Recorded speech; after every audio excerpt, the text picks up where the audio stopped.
Le 15 mars marque le 14e anniversaire de l'éclatement de la guerre civile syrienne. 14 ans après, la Syrie est toujours aux prises avec une catastrophe d'une ampleur sans précédent, de nouveaux développements venant s'ajouter aux crises existantes et prélevant un lourd tribut sur la population vivant en Syrie.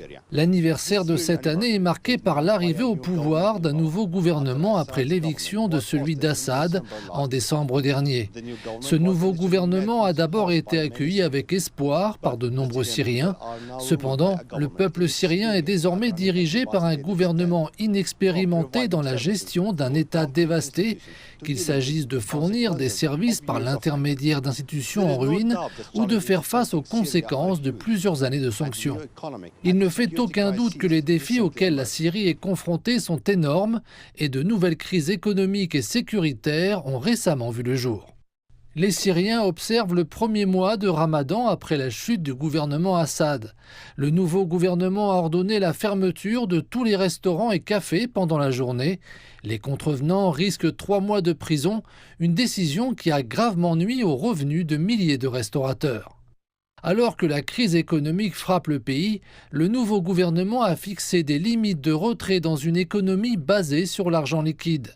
En conséquence, plusieurs centaines de personnes passent des heures à retirer l'argent dont elles ont besoin pour vivre. Je n'ai pas été payé depuis 4 mois.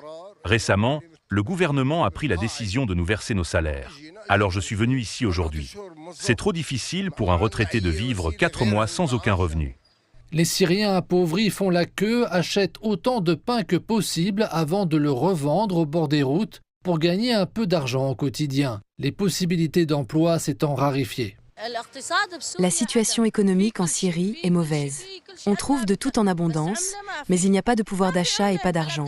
Alors comment puis-je acheter des choses? Si je veux faire des achats, j'ai besoin d'1 million. Je ne l'ai pas, et c'est pourquoi la plupart des gens se transforment en vendeurs de rue pour vendre n'importe quoi. Les nouveaux dirigeants syriens ont hérité d'une économie en crise avec des années de dévastation et de sanctions ayant faussé le système économique. Malheureusement, la Syrie n'a aujourd'hui aucune approche économique. Ce n'est ni une économie socialiste, ni une économie sociale de marché, ni un système économique capitaliste. La seule caractéristique de l'économie syrienne est donc vague. Alors que les Syriens commémorent le 14e anniversaire de la guerre civile, la mauvaise gestion économique et les troubles dans de nombreux endroits du pays ont jeté le doute sur ce que l'avenir leur réserve.